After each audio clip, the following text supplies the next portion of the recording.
Hello everyone. Welcome to the American Public University System Symposium. My name is Karina Forsyth, and today I will be presenting the topic of current science knowledge in support of popular science writing regarding the book Saving a Million Species, Extinction Risk from Climate Change by Lee Hanna. Here is a general overview of what I will be presenting today. This book has many authors throughout different chapters, but the lead editor is Lee Hanna. He is a senior fellow in climate change biology at Conservation International's Betty and Gordon Moore Center for Science and Oceans. In June 1978, he obtained his BA in biology with high honors from the University of California, Berkeley, where he wrote his honors thesis, Renewable Energy Potentials and Impacts. In June 1985, Hanna got his doctorate in environmental science and engineering from UCLA, where he wrote his dissertation, Protection of Hawaii's Native Birds and Geothermal Energy Development. His research has appeared in numerous scientific journals and is considered an expert in his field. Here we can see a general overview of the book's contents. The book is composed of 20 chapters, sectioned into 6 parts and authored by multiple people. It is based off of Chris Thomas's research from his 2004 paper, Extinction Risk from Climate Change.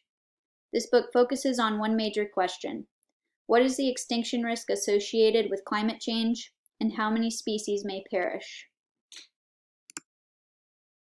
Here are the main points and chapters. I will not be speaking on all of these today, only the parts that you see bold and highlighted.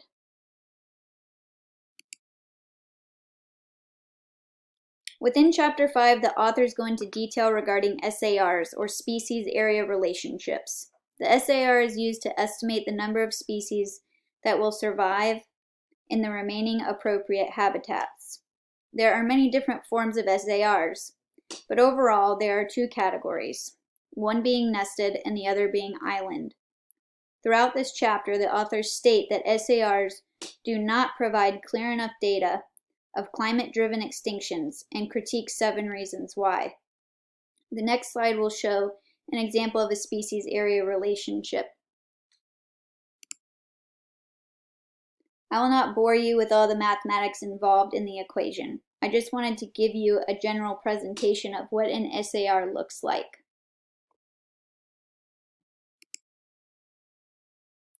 Using SARs has a number of drawbacks. So what are some better ways to understand and estimate species loss when it comes to climate change? The authors suggested developing better prediction methods, enriching both the understanding of slopes and shapes in SARs, as well as secondary species losses due to interaction-induced cascades. Most importantly, they believed that a max ENT theory could possibly provide a means of improvement on the method used in the original paper published in 2004. What is max ENT? Max ENT stands for Maximum Entropy Modeling.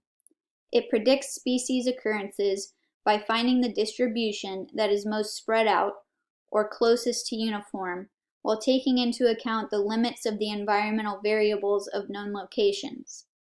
After researching, I came across a scientific article that used this modeling technique. Let's see what they discovered. Now, this study focused on passerine birds with a wide range of habitats in the mid-latitudes. The scientists were unsure of how this study would relate to other species, but they came to a conclusion that extinction and colonization were only marginally relevant to changes in environmental suitability over long periods of time. The max-ENT models appear to capture a meaningful but minor effect of environmental factors on species distribution shifts. So if these models have deficiencies, what can we do? Let's look at some suggestions from both the authors of Chapter 5 and the research article. John Hurt and Justin Keats recommend that researchers move beyond the idea of mass extinction and focus more on mitigating global warming and reducing anthropogenic threats to species. Veen and Curry concluded the recognition of species distribution models aren't always accurate, and spatial structures of species distribution should be taken into account for further research. The authors of Chapter 5 also suggested that scientists should seek new methods to develop more insight into future species losses.